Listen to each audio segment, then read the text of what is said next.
just like, let's say problematic, like even one like the Isla Bryson, she'll go nice tights or leggings or something like that. I mean, she kind of does each one. And then at the end, she just kind of goes like, I'm not having it, she goes April Fools. And then she even just says, I'm not even in Scotland right now, but that Scottish hate crime bill is going into effect today. So she has a hashtag, does it say arrest me? I don't know. It just says, she's just like not gonna withhold anything. And that's J.K. Rowling's April Fools.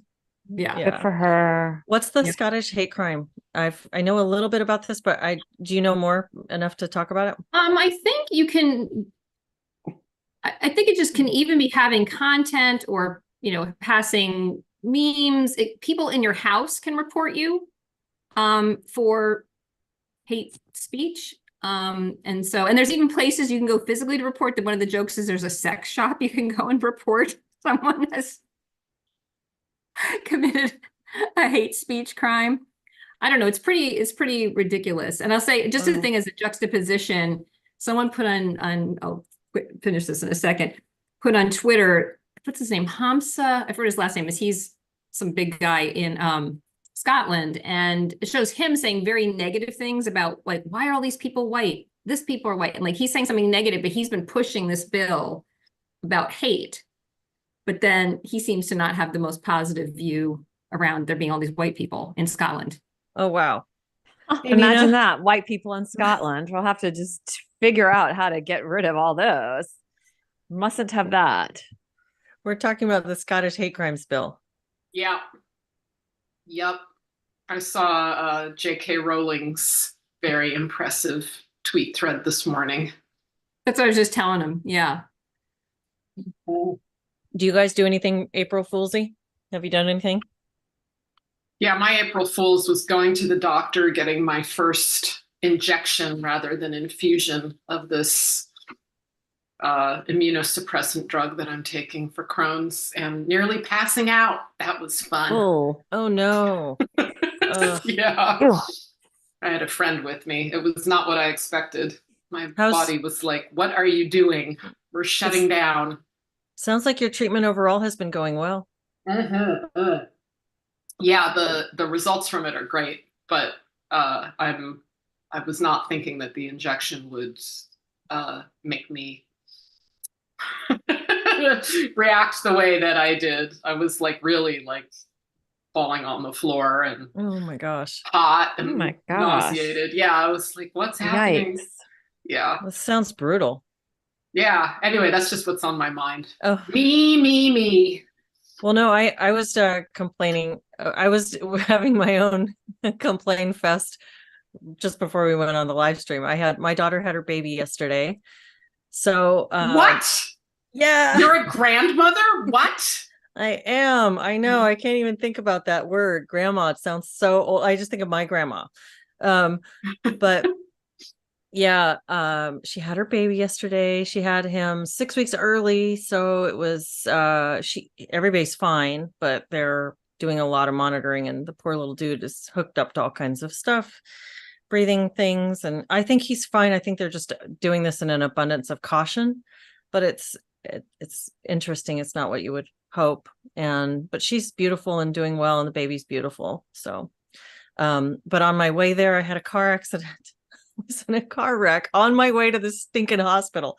And I chose to not take the ferry and go the land route instead, because it's across on the peninsula. I live in the Pacific Northwest. And so she's on the peninsula and there's a ferry, but I thought maybe for Easter it would have been crazy traffic on the ferry. So I drove the land route and I got in an accident and realized I should have just taken the stupid ferry. But that was my complaint fest for the day. That's very dramatic. It was very dramatic. Yeah. This poor Benjamin's car too. He loves his little car and it's not in such good shape now. But anyway, I don't know why I'm digressing into that. We have more interesting things to talk about. We talked last time we had you with us, Nina. We got into an interesting discussion right at the end, and I don't remember how much of it was on the live and how much of it was just after we stopped the live, but we were talking about child-free women, childless women, and then this this maternal instinct that can get misdirected socially. And this was it's such an interesting topic. I've heard people kind of waxing philosophical on this for a while now. And Jordan Peterson recently had a conversation with, was it his conversation with Michael Schellenberger, where he kind of goes into this as well? It's just a really interesting topic. So I thought it'd be cool to explore it some more. And perhaps, Deborah, would you like to do the solid ground intro first? Yes, I still haven't memorized it.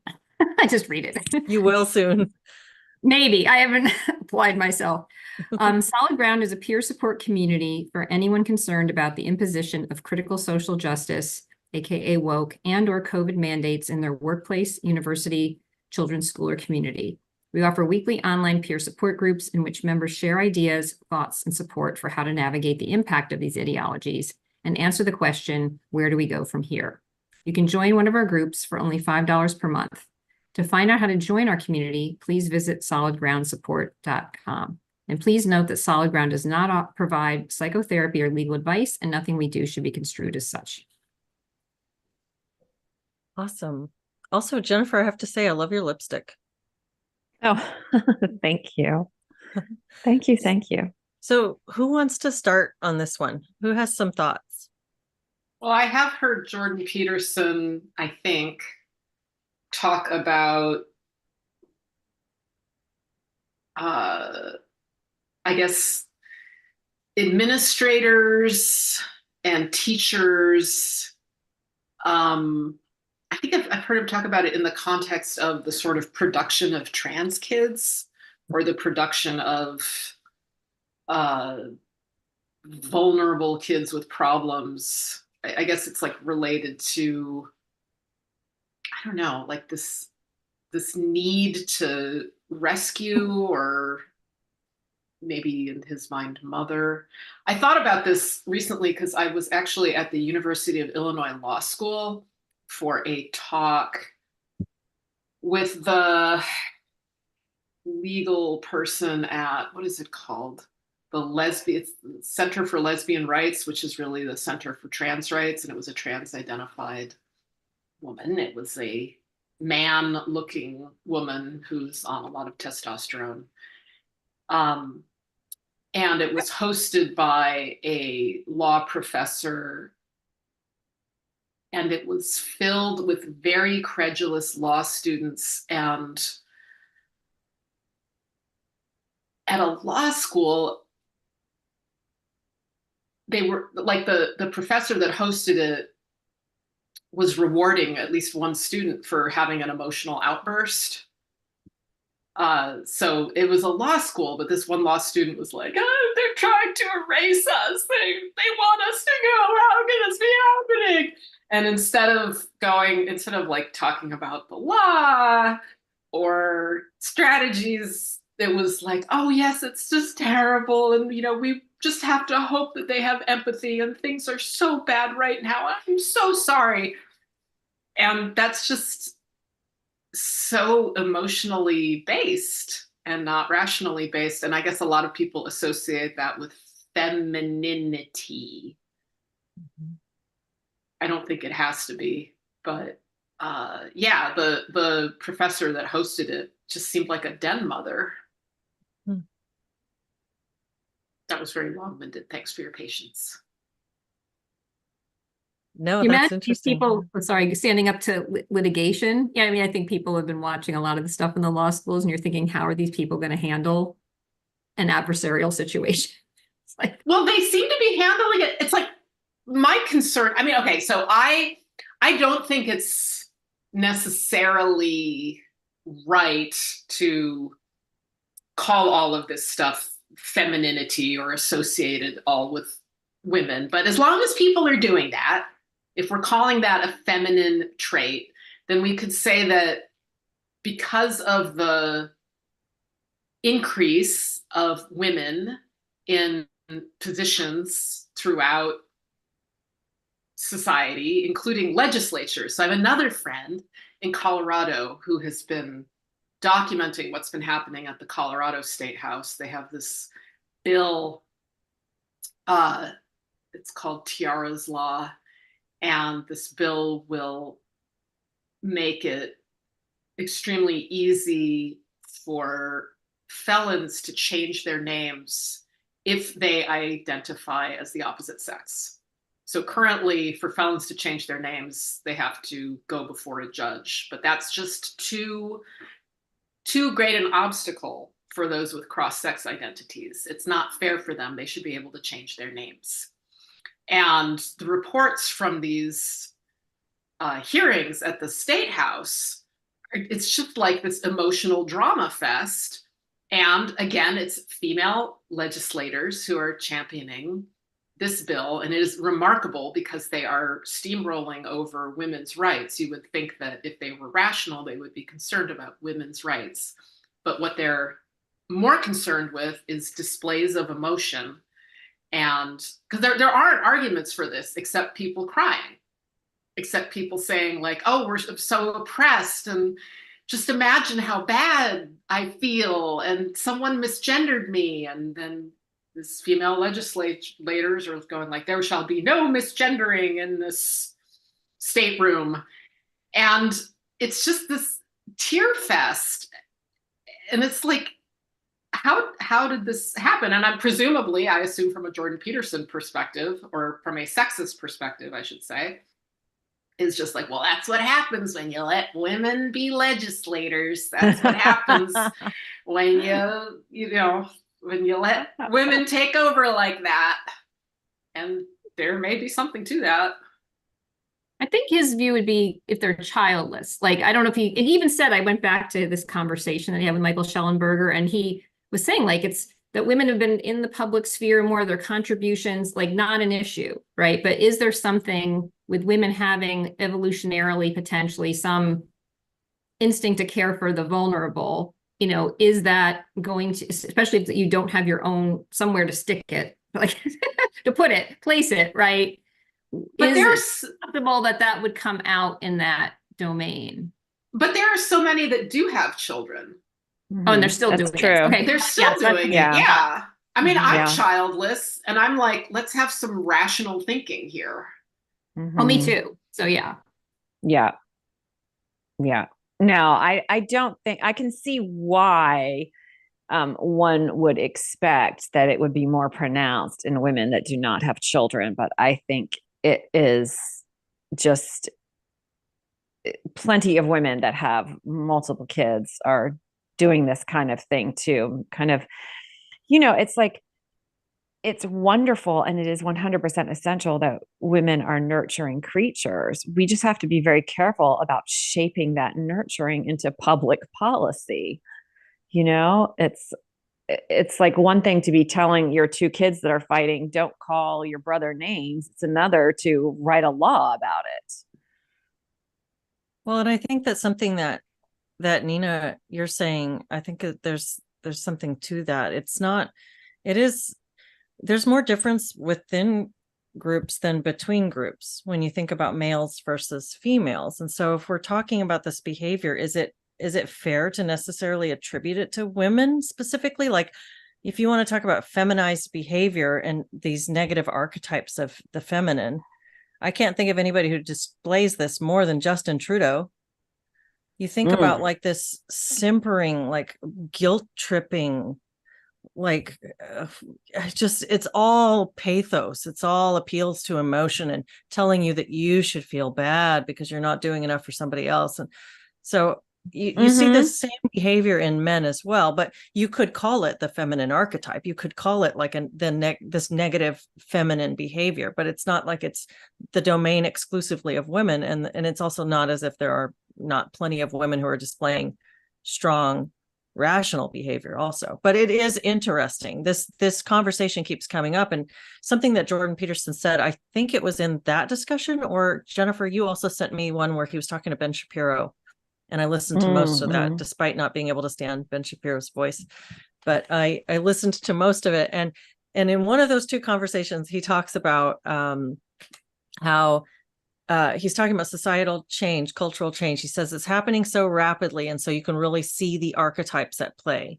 because things are happening so rapidly. And that's why these archetypal figures are visible in the works. And so, it's interesting though, but we do keep hearing it's the longhouse, it's the women, we let too many women into the administration of things. And so this is what you get. You get this blind compassion that's so worried about relieving short-term stresses and pains that it doesn't look to the long-term viability of whatever. I think about with someone like Trudeau, not that men can't adopt this, but I'm wondering if that's a tail effect. It's sort of like now it's politically advantageous. Like I could imagine if something else was politically advantageous, he might have jumped on it. So I don't know. I mean, it could be it's just native to him, where I don't know if it's now that this is an ascendancy, this is the thing to be, to have power, like people are jumping on it. Well, look at our own president, I mean, with his announcing March 31st is the Trans Day of Visibility, and statements he's made previously. The best thing you can do, I mean, he said this on an international stage, the best thing you can do for your trans child is to affirm them. When the president of the United States is saying something that dangerous, we really have a problem. And, he's male. So, I mean, I guess you could say that, I think to a degree, women do shape men and men's behavior. And you could, I suppose, argue that men have picked up on this and sort of been psychologically seduced into thinking this way in order to appease the women in their lives. I don't know. I agree with Nina. I do not lay this all at the feet of women at all. But I mean, it is an interesting phenomenon that as more women have moved into public life, we are seeing more of this. If we want to go archetypal, one of the things that I've thought is that as we become a more globalized society, where the heads of things are becoming more and more small and centralized, what we're seeing is not a feminized culture. What we're seeing is a beta male culture. And so it's a culture of weak men. I don't know. And that's probably going to piss some people off, but does anybody have any thoughts or objections to that? I love it. I think that Michael Schellenberger said something about, or he said, why are the men like all simping? Like that's yeah. Like the dad's so, the no, archetypal father is not saying no. Like where'd the no go? That's right. Where did it go? Because there's so many things that are happening now that back in the day, there is no way the men would have allowed it. There is absolutely no way. And I just think about that teacher I can't remember if it was a middle school. I think it was a middle school or high school in Canada that was wearing the extremely enormous pendulous breasts with the pronounced nipples. I mean, that's not even, false breasts. He's literally wearing fetish gear. And so he is incorporating kids into this fetish, in my opinion. I see exposing kids to that as,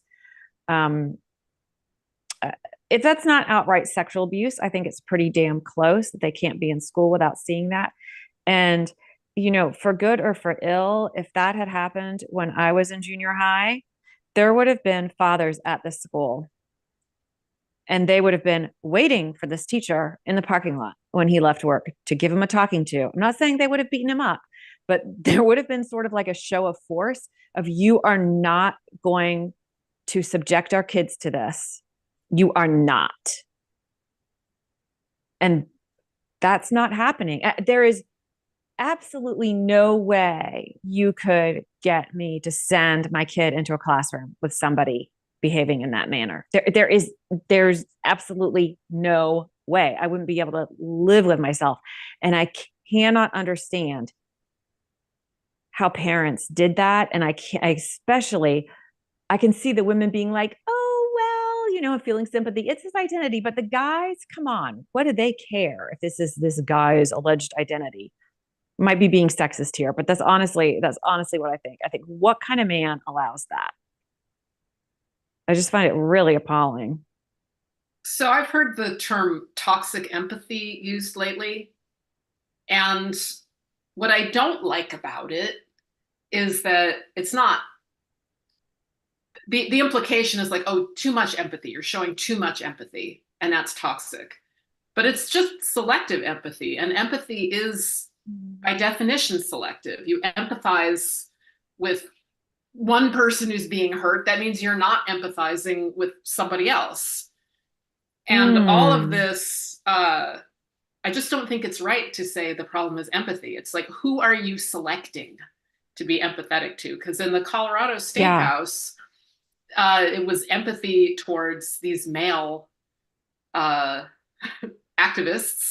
who were crying or being very emotional. Mm-hmm. And there was no empathy shown whatsoever for the women critics who were saying, like, you're making it much easier for felons to buy guns and much easier for felons to, work with children and things like that. No empathy shown for the women. Maybe what toxic empathy is it's the system that is rewarding displays of emotionality. And where it gets toxic to me is where, like, regardless of consequences, like, I don't care if you go, that guy killed somebody. Well, but he's from a suffering group or something. Like, it's like to the point of like, I care for how bad it is that I will excuse any behavior. Yeah. Feelings aren't facts. That's what I wanted to yell in the law school. It's like, feelings aren't facts. Yes, they're important. Yes, they feel really big. Yes, it's nice to acknowledge their existence. It's very ironic that I'm on this side of things because, like I said last time, I am reading my journals from when I was 18 years old, and I had a lot of emotional issues. And in 1986, people just ignored feelings, right? And so I felt like if only someone had just acknowledged my feelings, if I had just been validated for my feelings, I was in pain and I needed to grieve. And that's true, right? Like, you don't make everything better by brushing everything under the rug. But and people didn't validate my feelings, and I got more and more depressed and suicidal and whatever. So you would think that now I would be like, oh, it's so important to validate everybody's feelings. And it's like, it's important to acknowledge them, but they're not freaking facts. They're just not facts.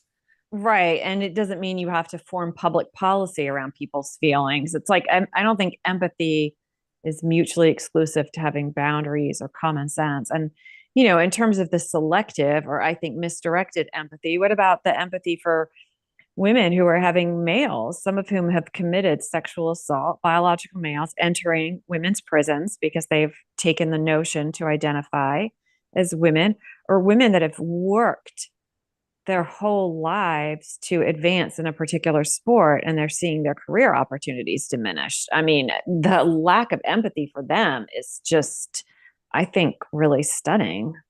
Yeah, but they're not crying in the state house with their support animals and their canes.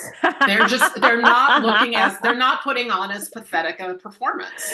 And this is really, I think, what covert narcissism is. Yeah. I love that they're support animals. I'll remember that. I can use Elliot as my support animal should I need my own way.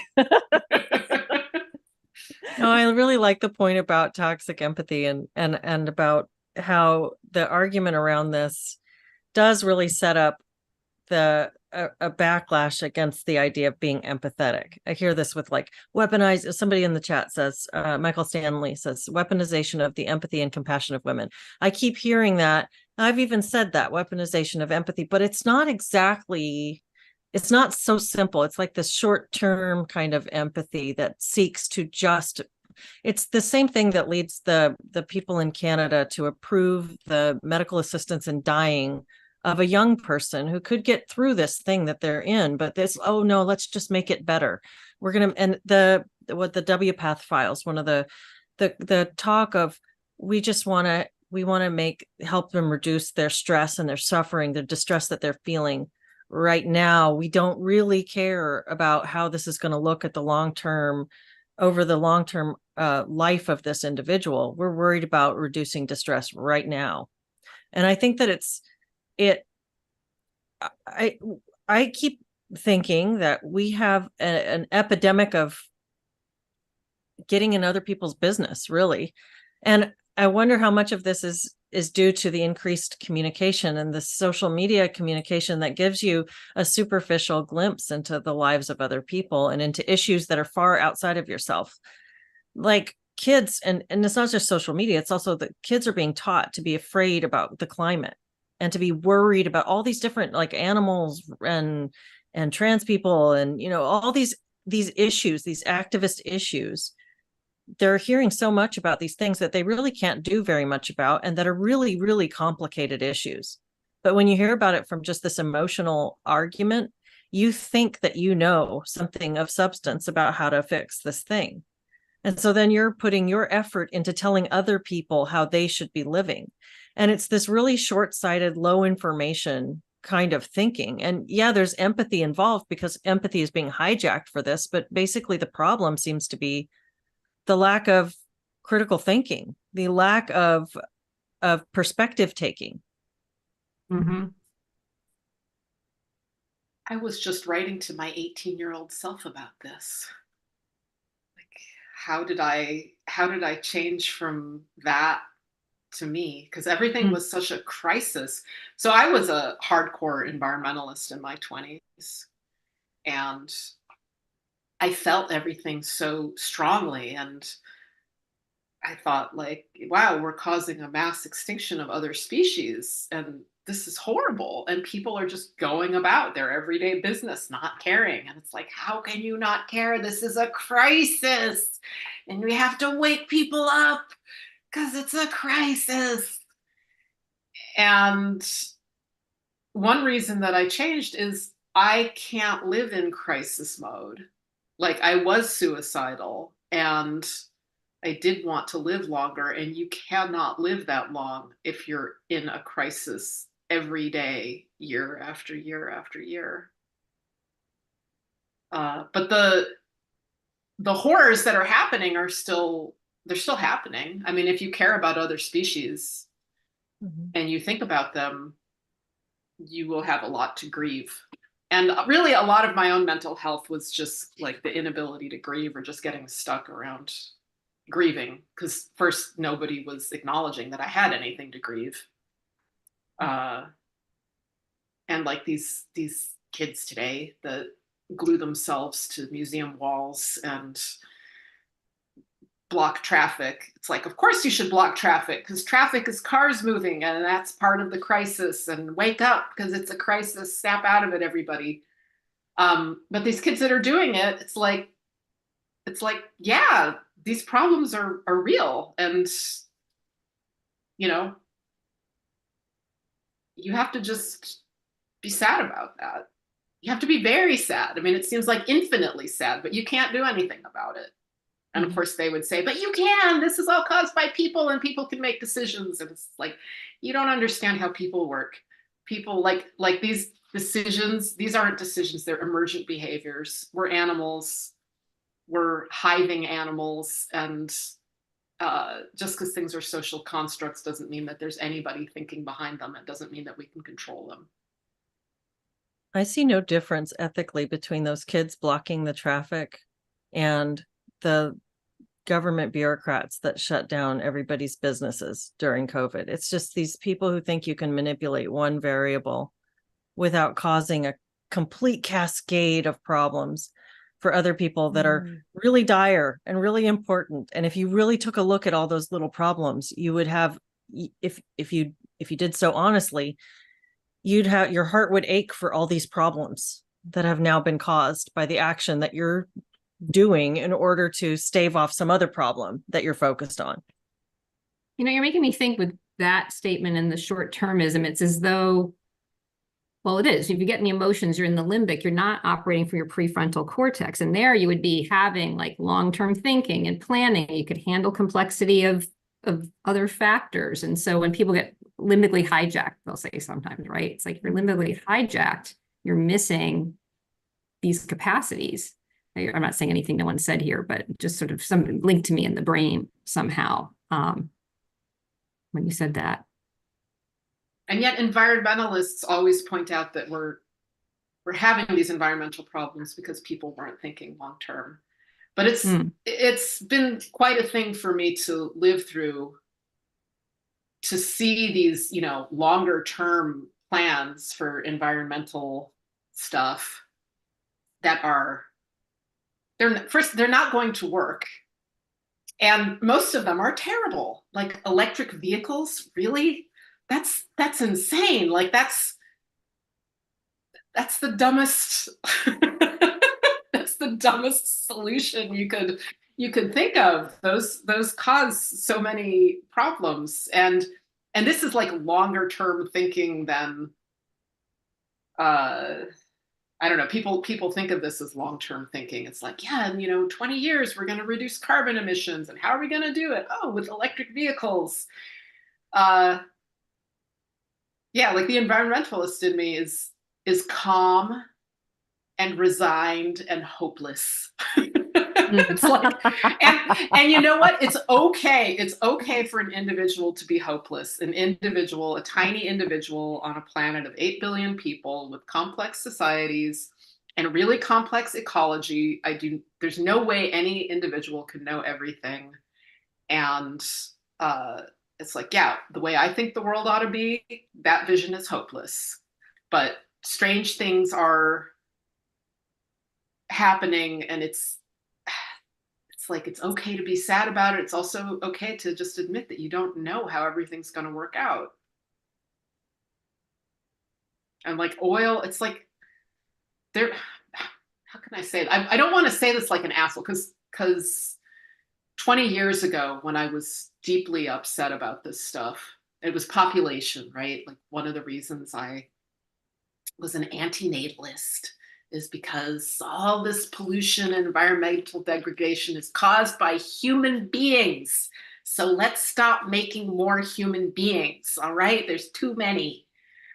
And people would sometimes encourage me to contextualize and go like, well, the planet's just changing and other species have changed the planet too. Like, you know, the microbes that first exhaled oxygen, and that's why we live on an oxygen-rich planet now, because there was all this life prior to oxygen that got polluted out of existence because of all this oxygen excreted by these little animals that poisoned the planet with oxygen. And it's like, maybe we're doing something like that. And I hated that, because I would say like, but how can you see these charismatic megafauna suffering and dying? Yeah, I'm very familiar with that kind of thinking, but really I don't know, and I'm just one person. That mourning for how things are as opposed to how you wish they were. I think there's something really beautiful in that, and in a way, if we can embrace that. When I was a kid, my mom was in college when I was in high school, and she had me proofread a lot of her papers when she would write papers. And she wrote this one analysis of the poem by T.S. Eliot, The Love Song of J. Alfred Prufrock. And so the first time I read this poem, I would have been, I don't know, 14 or something like that. And it became my favorite piece of poetry. I love that poem. And one of the things I love so much is this guy is looking back on his life, and he's sad that he wasn't what he wished he was. But there's a beauty in it. There's like this aching, like, connection to everything in that mourning of what couldn't be, and what it's so poignant.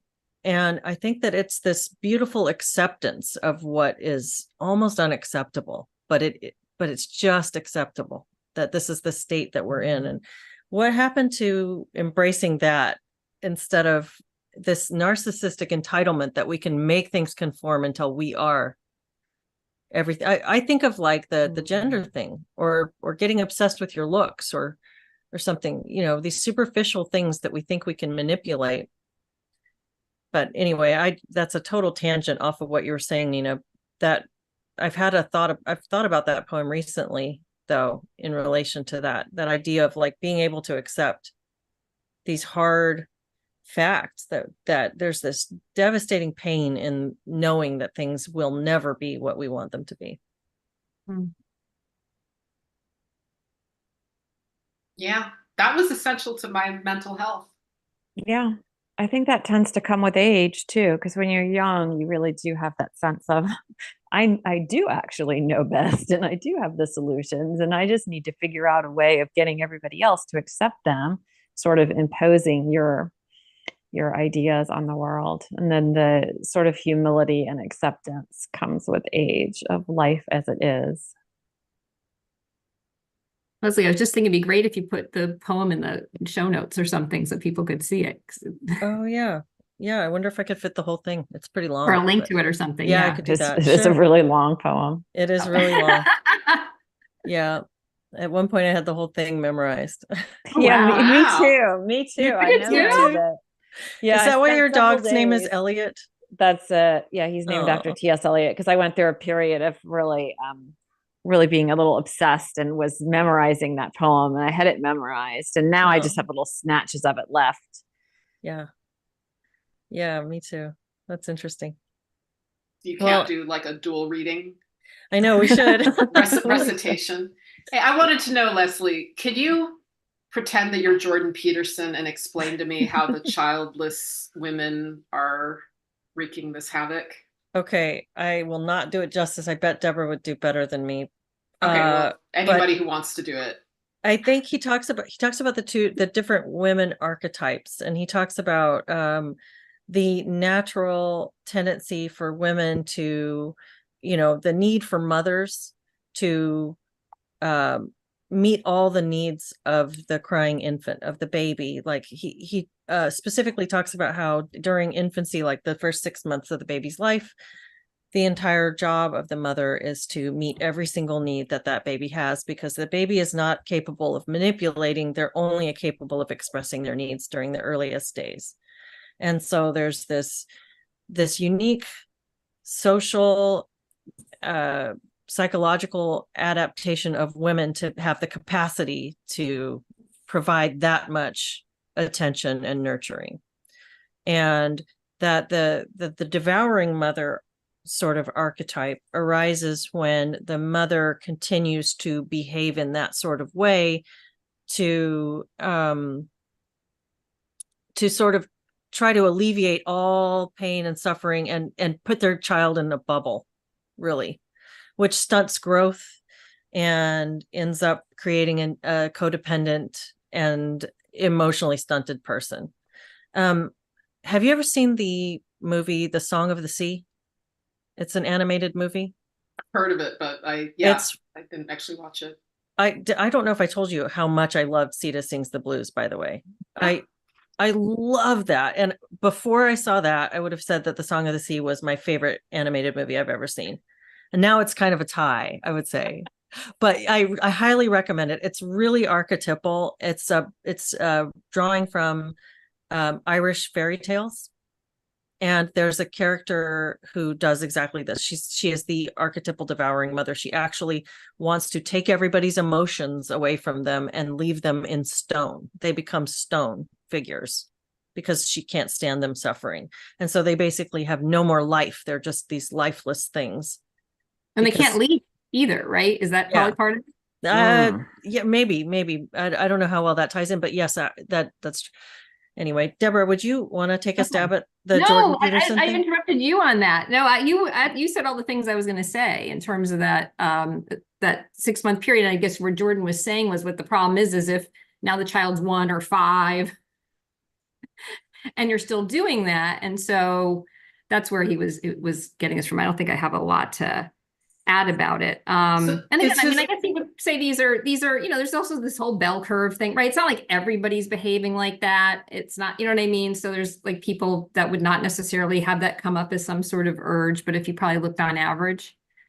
there might be something to that. And that's why the masculine is so important. If the masculine's operating properly in the form of the father or some masculine figure, because the father is starting to get the kids, he didn't say this, but like face out in the world and deal with the world and deal with consequences and take risk. I mean, the mother, if you just kept them in here, you know, they would never fall down.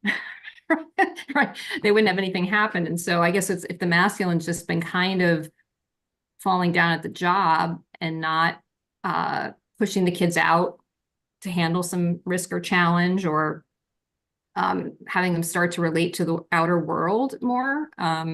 Yeah, he talks about how the good mother fails. That's one of his Yeah. things that he describes. He says the good mother has to let go and let their child start to take risks. And so they have to be willing to watch their child suffer in the world. And he uses the Virgin Mary as his as that archetype of letting your child go and accepting and mourning the consequences of their failures when they fail.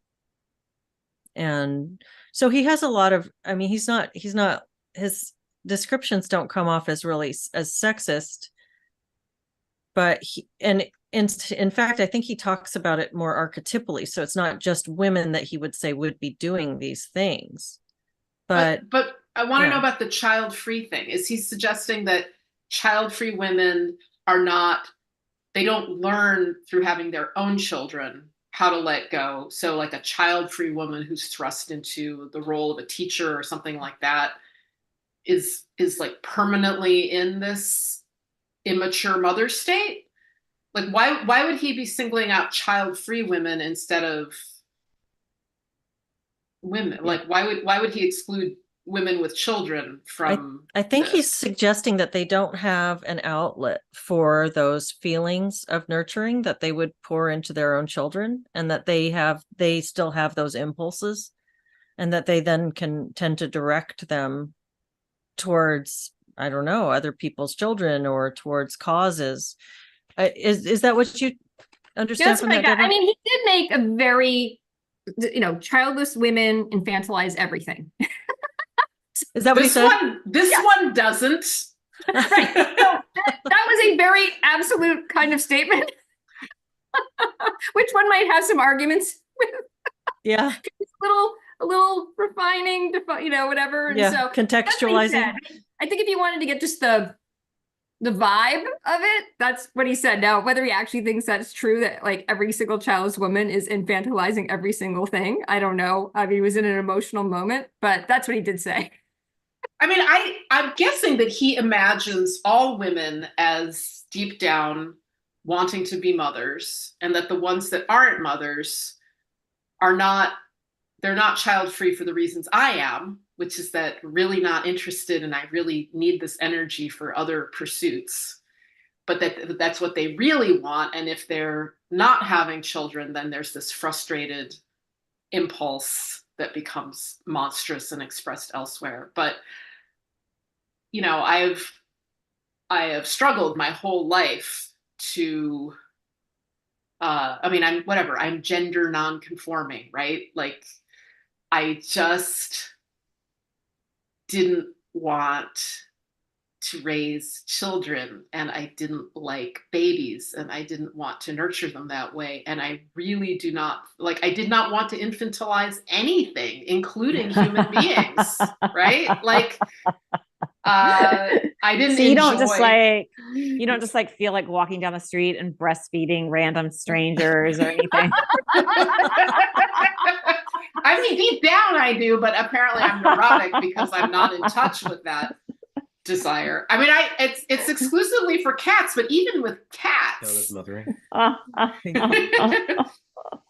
I could say where I've done this is when I've worked in places, I love baking. So I'm like, I'm going to bring cookies to people. Or when I've been a manager, I remember having a boss, and like if we had new people, he would just not give them anything to get. I'd prepare like all these things, like here's the resources and here's the manual to learn your job. Like I'd always want to make sure people had everything they needed to do well at their job, and he would just sort of like throw them off the edge and go, they'll figure it out.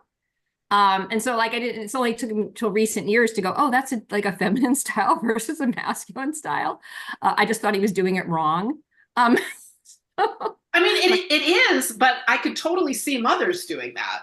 I could see mothers doing that a lot. Like, I don't think actually having children resolves any of this. No, I think it's just female. I think it's just female that we are nurturing people. I mean, you nurture your art, so it's bringing forth something, and I think it's a good thing. I do. I think it's, of course, everything that's a strength can also be something that becomes a problem. That's true for everybody's traits, for both men and for women. And it's so simplistic and reductive to apply these ideas to all women or all men. I mean, it's so silly in a way. It's like, it was just a couple of years ago that I learned the concept of the political compass. And it made so much sense to me that it's not just left and right in terms of like economics, but it's also authoritarian and libertarian in terms of, social freedoms and social control. And you could find women that are anywhere on that. You could find men that are anywhere on that. And so there's plenty of mothers who I would say, I've known lots of mothers. I've been a mother since I was 19, and I stayed home with my girls for a few years before I ended up divorced. So I was a stay-home mom, and I was a very involved mother, had lots of friends, always had parenting groups and connected with other people. I've had a lot of peers that are women and that are mothers, and they run the gamut. You have mothers who are overly protective. You have mothers who are really hard line, like, nope, we're going to be strict, and we're going to be, we draw lines differently. They're so different, so many different types of attitudes towards nurturing. Some people who have a long term, I mean, one of the things I had a woman who was kind of a mentor to me when I was a young mom. She was about 10 years older than me, and she'd also been a young mom. So her kids were 10 years older than my kids. And she was a neighbor and a good friend. And she was the person who told me, you're parenting your kids. Discipline is not about making them love you. It's about making them responsible people. And some of the things I learned from her put things in perspective for me in a way that shaped the way I raised my kids. And so there's just so many different perspectives. I think it's more helpful to talk, like Peterson tends to talk in terms of these archetypes, which I think shows that there's different aspects and different facets of the masculine or the feminine or just the human that can be displayed by different people at different times in their lives and in different situations. I would say, though, now there is something that's reflected in politics. I think women would cluster to areas of that chart. I don't think that women would be evenly distributed in that compass. And right now, the Democratic Party is primarily single women. Something's happening where, not, or at least childless, single, whatever. So something's happening in reality around like the appeal of wokeness and all of that does seem to also be grabbing these women. I'm not going to, get absolute about it either, but there is a phenomenon that's occurring that's where people are sorting and I don't know how much of that's the abortion topic that's really more than woke is making that women congregating over there, childless single women. That might be the biggest factor. I don't know. Have you seen some of the statistics on how much less sex young people are having? Like teenagers are not having sex the way that they used to. Not that I like promote teenage sex, but it's just like a normal thing in adolescence. People are having, hormonal awakenings, and their sex drives are up. And with the proliferation of easily accessible and early access to explicit sexual content online, I think that this is a part of why that's happening. I think it's diverting people's drives and interests and causing dysfunction between the sexes.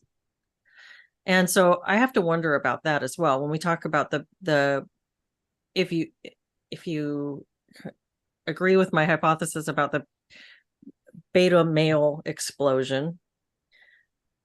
This is a bunch of guys who are basically cucking themselves constantly, turning themselves into voyeurs and not having any in-person success or opportunity or attempt even at accessing real partners.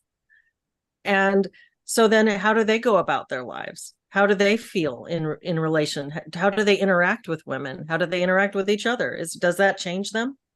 And then how do women feel if they're growing up with a bunch of imagery that makes them feel either disgusted, inferior, or aroused and shameful, or whatever combination of things might happen? I think this is an interesting, I think it's an epidemic, really, this issue and what it's doing to the way that the sexes interact with each other and interact then with the world. I like what you said, the men are cucking themselves. Because they want to blame women for it.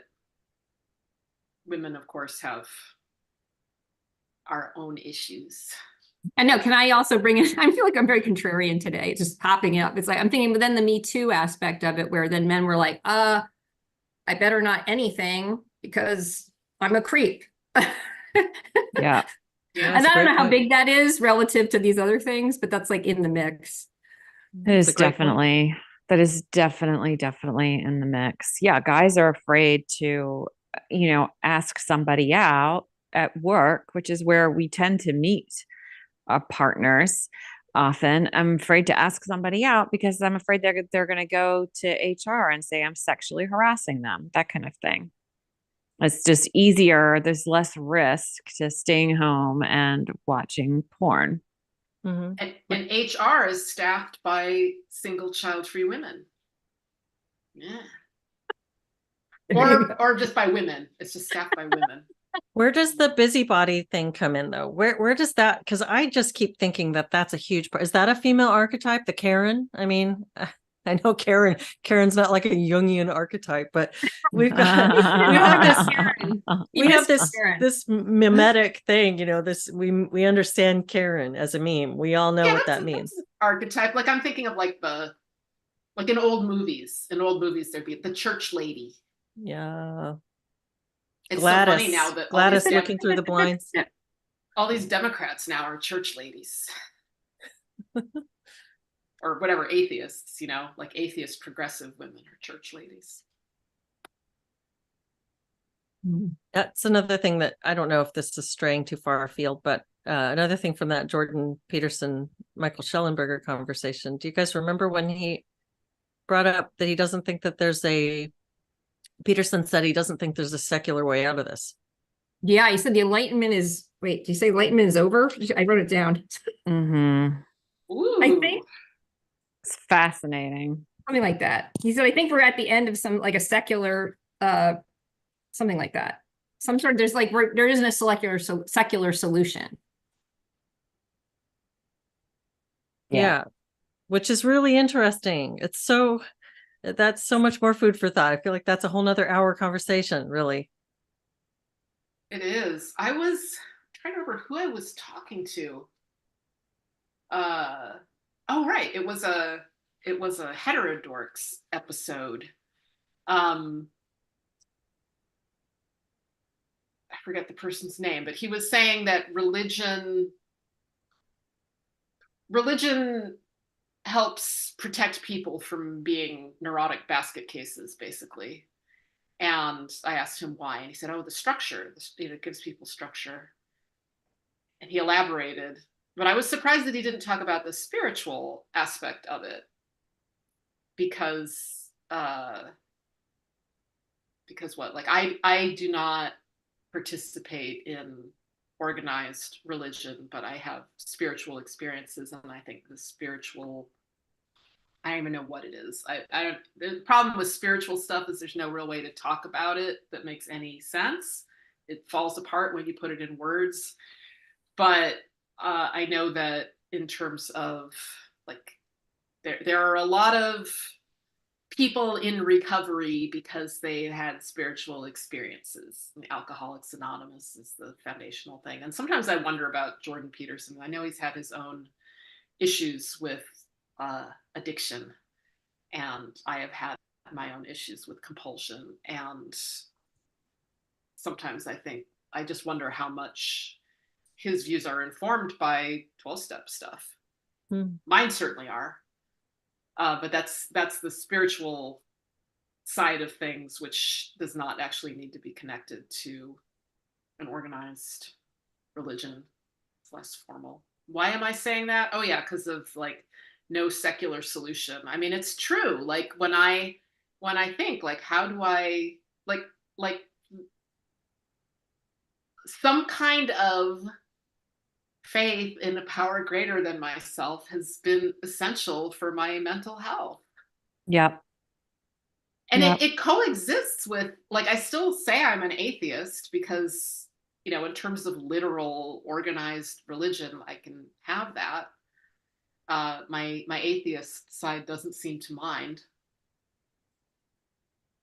But yeah, I think, I don't know, it's just been, it continues to be crucial to my mental health to see things that way and to have some kind of faith, particularly with the environmental stuff.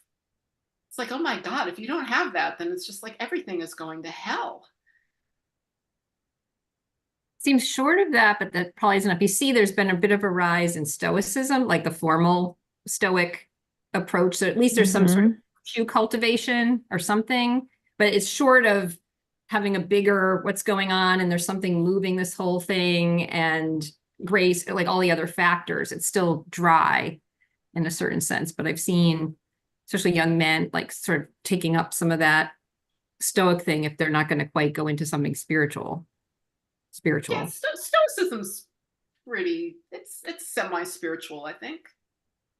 Yeah, and a lot of the structure of religion that does help people, it does tend to contain practical advice, like what the Stoics have, right? Like all religions, organized religions, no matter what you might say about them, they have this mix of some stuff that's just completely loony and some stuff that's super practical, you know, like help your neighbor. That makes people feel good. It's like good for society. It's good for individuals. That's good stuff. You know? Yeah, I've never been a part of an organized religion either. And I guess my naive way of thinking about those institutions is that they're an attempt to put into human language spiritual concepts. And then the codifying of those concepts into language also takes the color of the place and time in which they're codified. And so they're going to be, you know, like you said, kind of loony. If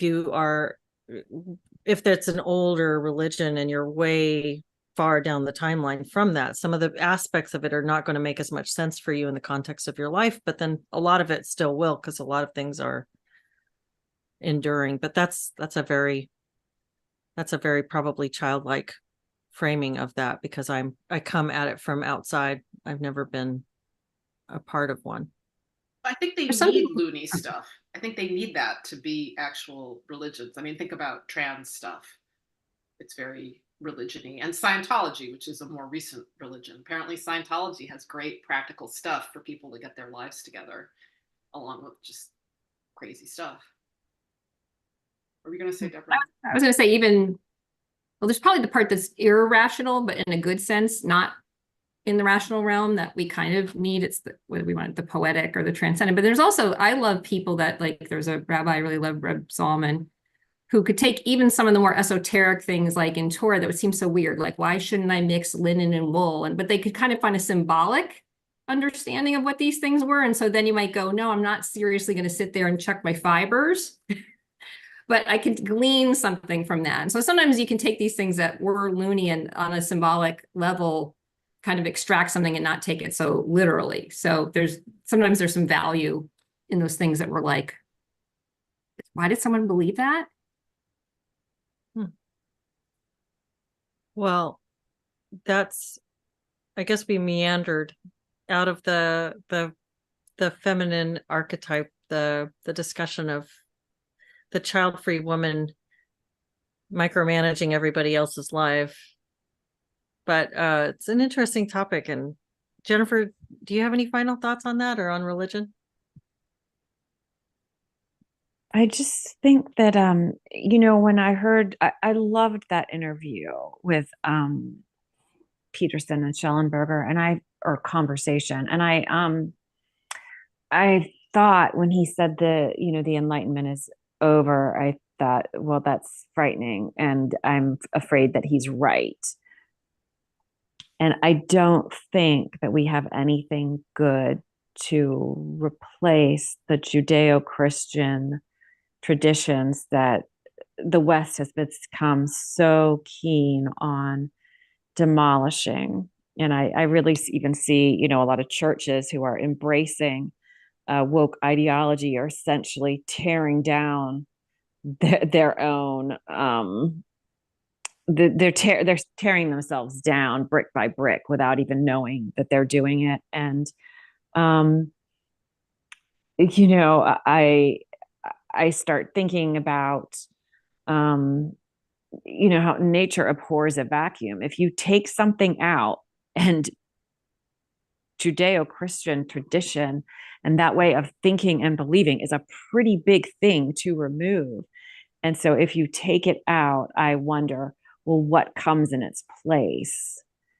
And I find that really, really scary, because I don't know that what we're seeing so far, kind of oozing in to fill this place, seems to me to be woke ideology, a new form of authoritarianism. And then maybe, how do we know a few centuries from now, if people get tired of that, how do you know that it's not just all going to become Islamic? Because maybe that'll be the one religion standing, and maybe we'll have a really terrible, terrible politicized version of that. I don't know, but I think we should always be careful about what we're deconstructing. Those are my very dark thoughts to end on. I'm a ray of sunshine. Agreed.